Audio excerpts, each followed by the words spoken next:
Teman-teman, ada pertanyaan sederhana nih. Ada pertanyaan sederhana, perhatikan baik-baik. Pertanyaan ini cukup mengganggu pikiran kita selama ini.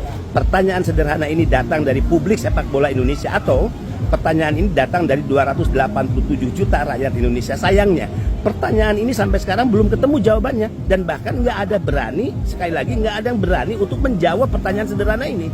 Pertanyaan sederhana itu adalah, apakah ada kaitan gagalnya Indonesia lolos ke Piala Dunia dengan kekuatan besar yang disebut mafia sepak bola, atau katakan mafia judi sepak bola? Nah teman-teman, kita akan bedah secara teori konspirasi.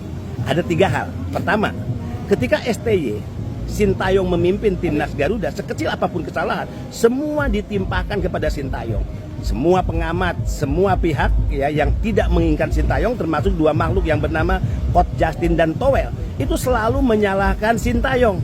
Tapi kita lihat, ketika timnas dipimpin oleh Patrick Kluivert, kesalahan apapun, sekalipun kesalahan besar, termasuk kalah melawan Arab Saudi terakhir dan juga Irak, nggak ada yang menyalahkan Patrick Kluivert, termasuk 2 makhluk yang bernama Coach Justin dan si Towel itu. Nah yang kedua, teman-teman, ingat nggak? Ketika Sintayong dipecat yang tanpa alasan itu, yang sangat-sangat mendadak itu, bahkan di saat timnas sedang on fire ya untuk menuju Piala Dunia, pengumumannya itu melalui konferensi pers resmi dengan gagah berani elit federasi sepak bola kita itu tampil di ruang publik, disorot kamera.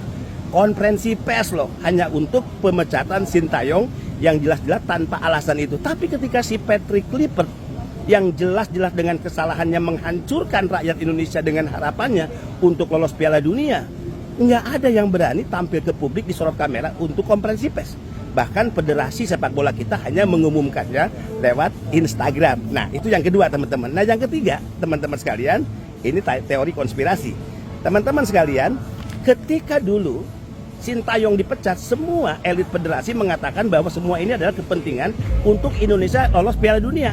Ingat loh, jejak digital masih lengkap semua, termasuk pengamat sepak bola, Towel dan Coach Justin. Elit federasi mengatakan pemecatan Sintayong harus dilakukan karena kita sedang menuju ya Piala Dunia. Tapi ketika Patrick Kluivert gagal, dan Patrick Kluivert dengan kegagalannya diprotes oleh publik sepak bola, oleh rakyat Indonesia, termasuk elit federasi, dikritik oleh rakyat Indonesia, apa yang keluar dari mulut sampah mereka? Mereka mengatakan, ini kesalahan rakyat sendiri yang terlalu bernafsu, memiliki syahwat untuk bicara tentang Piala Dunia. Menurut mereka, tidak ada urusan dengan Piala Dunia terkait pergantian Sintayong oleh Patrick Kluivert. Nah, teman-teman sekalian, kalau pergantian Sintayong oleh Patrick Kluivert tidak ada kaitan dengan tujuan untuk lolos Piala Dunia, lalu ngapain juga Sintayong harus dipecat dan diganti oleh Patrick Kluivert? Jadi logika mereka ini nggak benar. Jadi dari 3 hal pendekatan teori konspirasi tadi, kita simpulkan teman-teman sekalian dengan satu pertanyaan sederhana: adakah kaitan antara gagalnya Indonesia lolos Piala Dunia dengan kekuatan besar yang disebut mafia sepak bola atau mafia judi sepak bola? Apalagi Andre Rosadi sudah mengatakan timnas nasional ini, timnas Indonesia ini dikuasai oleh 2 orang dengan inisial S. Satu nama Sofian asal Maroko, dan kedua lagi inisial S, orang Indonesia. Nah teman-teman, yuk kita cari tahu apakah ada kaitan gagalnya Indonesia lolos Piala Dunia adalah sesuatu yang sudah direncanakan jauh-jauh hari. Oleh siapa? Oleh mereka yang disebut kekuatan mafia sepak bola, mafia judi sepak bola.